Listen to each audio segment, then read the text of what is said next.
Welcome back to They Never Know It's Coming, the channel where the people who think they've won are usually the ones about to learn the biggest lesson. The story I'm about to tell still makes people shake their heads. Not because of what my ex-boyfriend did, but because of what happened afterward. You see, everyone thought I was the loser in this story, the abandoned woman, the heartbroken fool, the one who got replaced, the one who should quietly disappear and move on. What nobody knew was that I had been carrying a secret for years.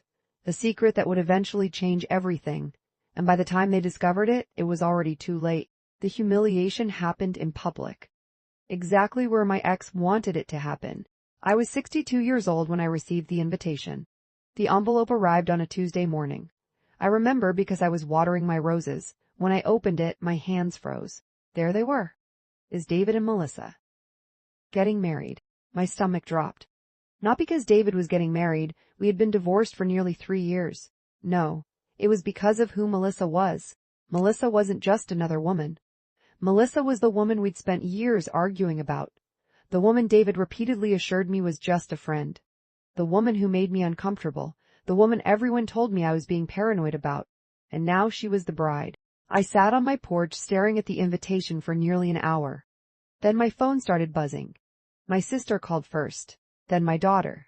Then several mutual friends. Apparently everyone had received invitations. Everyone knew. And everyone was talking. Can you believe this? My sister asked. David and I had been together for 40 years. 40. We were high school sweethearts, built a life together, raised 2 children, bought a modest house, survived layoffs, health scares, financial struggles, everything. Or at least that's what I thought. Looking back, the warning signs were there. Melissa worked at David's company. She started as a receptionist. Young, charming, always laughing at his jokes. At first I ignored it. Then I noticed something. Every story David told somehow included her. Every work event featured her. Every office gathering had Melissa standing suspiciously close to him. When I mentioned it, he laughed. You're imagining things. When I pushed harder, he got angry. She's just a friend. When I refused to let it go, suddenly I became the problem. Jealous, insecure, controlling. Sound familiar? It probably does, because that's exactly how people manipulate you.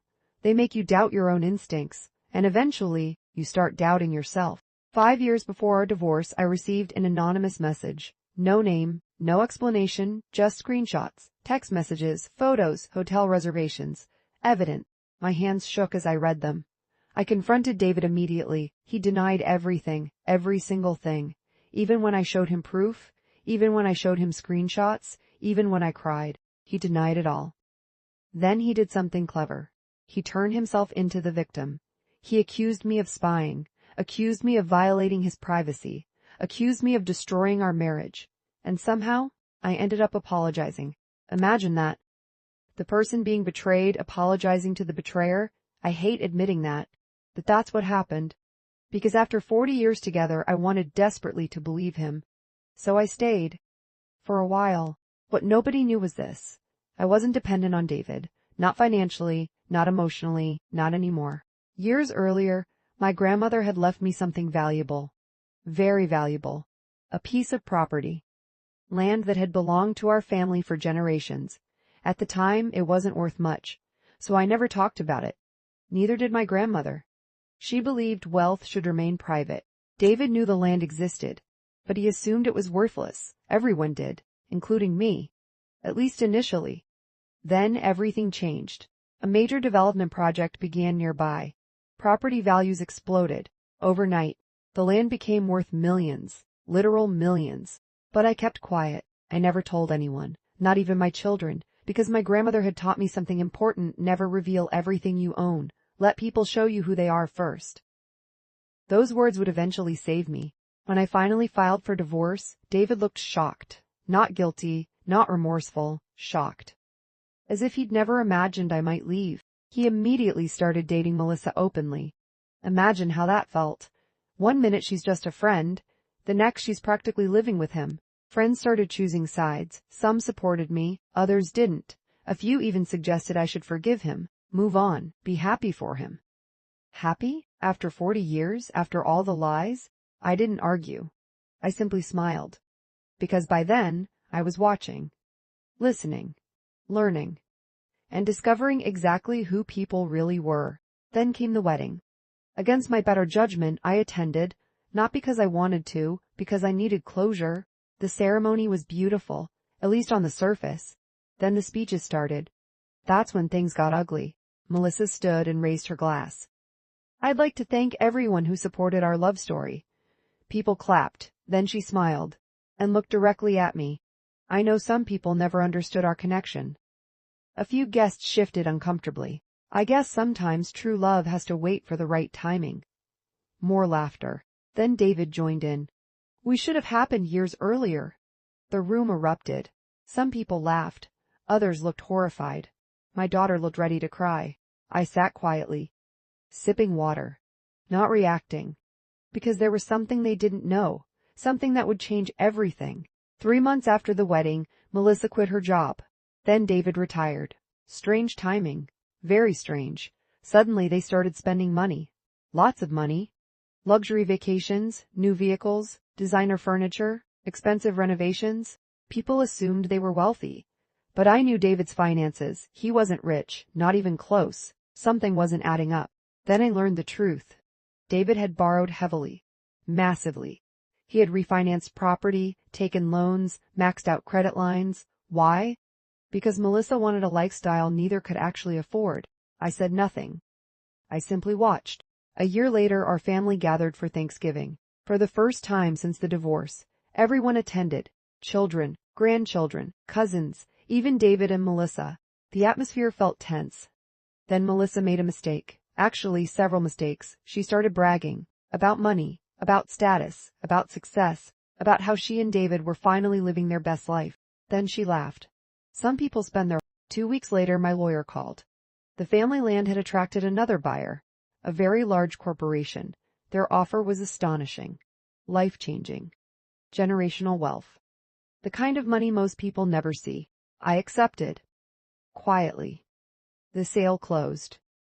And suddenly, the land everyone ignored for decades became one of the largest transactions in the county that year.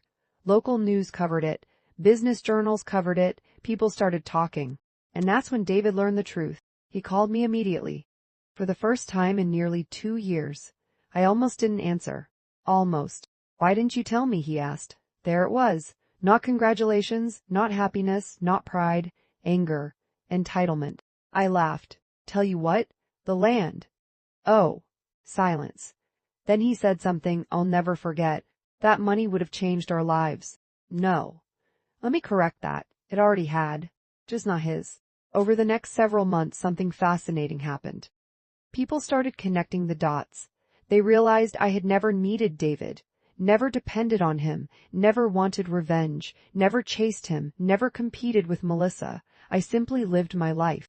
Meanwhile, their financial problems worsened. The expensive lifestyle became impossible to maintain. Debt piled up. Arguments began. Friends disappeared. The same people who celebrated them started keeping their distance. Funny how that works. Then came the biggest surprise of all. My grandmother had left more than land. Hidden among old documents was a letter addressed to future generations, a letter I'd never opened. Inside was a trust nobody knew existed, not even me. The trust contained investments, small investments made decades earlier, investments that had quietly grown for years. When accountants finished their review, the amount stunned everyone, even me. The trust was worth nearly as much as the land sale. I sat in disbelief. My grandmother had planned everything, every detail, every possibility, and suddenly her words came back to me. Quote, quote, quote, quote, reveals itself when people think you have nothing to offer. Quote. She was right, absolutely right. I gathered everyone together. Children, grandchildren, relatives, everyone. Even David heard about it. Apparently he expected an invitation, he didn't get one. This wasn't about punishment. This was about family. At the gathering I announced my plans. A portion would fund college education for grandchildren, another portion would support medical emergencies, part would preserve family property, and part would go toward charitable work. My grandson started crying. My daughter hugged me. The room filled with emotion. Because this wasn't about money. It was about legacy, about creating opportunities, about helping people, something David never understood. Months later, I heard through mutual friends that David and Melissa were struggling. Badly. Their marriage wasn't the fairy tale they'd imagined. Turns out relationships built on secrecy often collapse under reality. Who could have guessed? One evening David appeared at my door. Older, tired, defeated. For a moment I barely recognized him. He stood silently. Then finally spoke. I made a mistake. I nodded. Because we both knew he wasn't talking about money. He was talking about choices, years of choices. Choices he could never undo. Do you hate me? He asked. I thought carefully, then answered honestly, no. He looked surprised. I don't hate you. And I didn't. Hatred is heavy. Too heavy. I'd carried enough pain already. What I felt wasn't hatred. It was acceptance. The story was over. The chapter was finished. The lesson had been learned. At least for me. People often ask if I got revenge. The answer is no. Not really. I never exposed him, never attacked him, never humiliated him, never wished failure on him. Life handled that part. Naturally. The greatest consequence wasn't losing money. It wasn't losing status. It wasn't even losing the marriage. The greatest consequence was realizing too late what he threw away. And some losses can't be repaired. Today my life is peaceful. I spend mornings in my garden, afternoons with grandchildren, evenings reading on the porch. The family is closer than ever. The trust continues helping future generations. And my grandmother's legacy lives on. Sometimes I think about that wedding, that moment when Melissa raised her glass, that smug smile, that public humiliation. At the time, she thought she'd won. David thought he'd won too. Everyone did. But life has a funny way of revealing the full story. Sometimes years later, sometimes when nobody expects it, and sometimes right when people think they've reached the finish line. Betrayal hurts. There's no point pretending otherwise. But pain has a way of teaching us who people really are. Some people value loyalty. Others value convenience. Some people stand beside you when times are hard. Others leave when they think something better comes along. Pay attention to those choices. Because character always reveals itself eventually. Always. And when it does, you won't need revenge. The truth will do the work for you. If you've ever been underestimated, judged, ignored, betrayed, or treated like you didn't matter, leave a comment below. I'd love to hear your story. If you've ever faced a situation like this, let us